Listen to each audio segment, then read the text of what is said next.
ঢাকা বিশ্ববিদ্যালয়ের অধ্যাপক সিরাজুল ইসলাম চৌধুরী বলেছেন, দেশে কিভাবে ক্ষমতাধরদের দাপট চলছে নারায়ণগঞ্জে প্রধান শিক্ষককে কান ধরে উঠবোস করার ঘটনা তার একটি নমুনা মাত্র, যা ঘটেছে সেখানকার সংসদ সদস্যের নেতৃত্বে।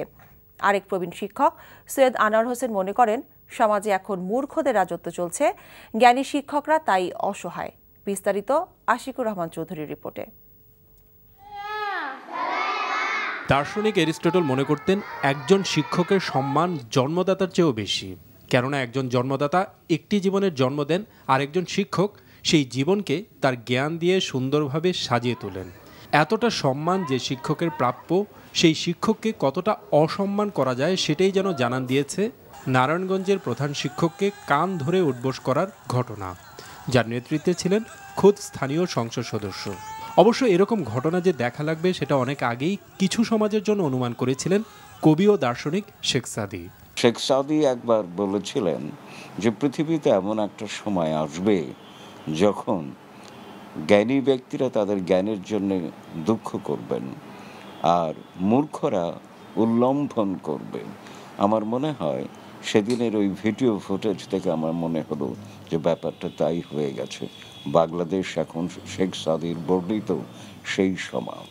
আরেক শ্রদ্ধেয় শিক্ষক সিরাজুল ইসলাম চৌধুরী বলছেন, এটা এমন সমাজ হয়ে গেছে যেখানে প্রতিনিয়ত ক্ষমতাধরদের দাপটের মধ্যে টিকে থাকতে হয়। সংসদ সদস্য তিনি, তার দায়িত্ব তো শিক্ষককে রক্ষা করা, তার দায়িত্ব তো অন্যদের সাথে যোগ দেওয়া নয়। ক্ষমতা যার হাতে যেটুকু আছে সেইটুকু সে অপব্যবহার করে, সেইটুকু সে অন্যের উপর প্রয়োগ করে অন্যকে যন্ত্রণা দেয়।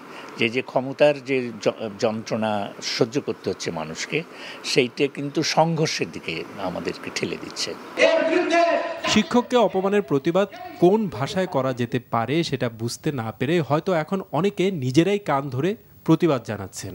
ওই শিক্ষক যখন কান ধরে উঠা বসা করছিলেন, তার ভিডিও ফুটেজ যখন আমি দেখি মনে হয় আমি যেন কান ধরে উঠা বসা করছি। মূল কথাটি হচ্ছে আইন হাতে তুলে নেওয়া হয়েছে। আমরা বলি যে সমাজ তো আসলে কতগুলো সম্পর্কের উপর নির্ভর করে।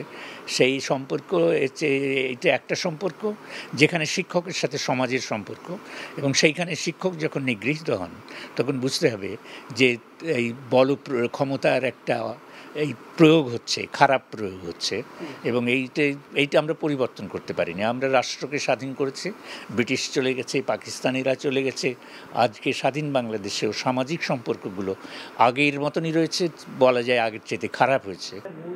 Ashikur Rahman Chowdhury, NTV news, Dhaka.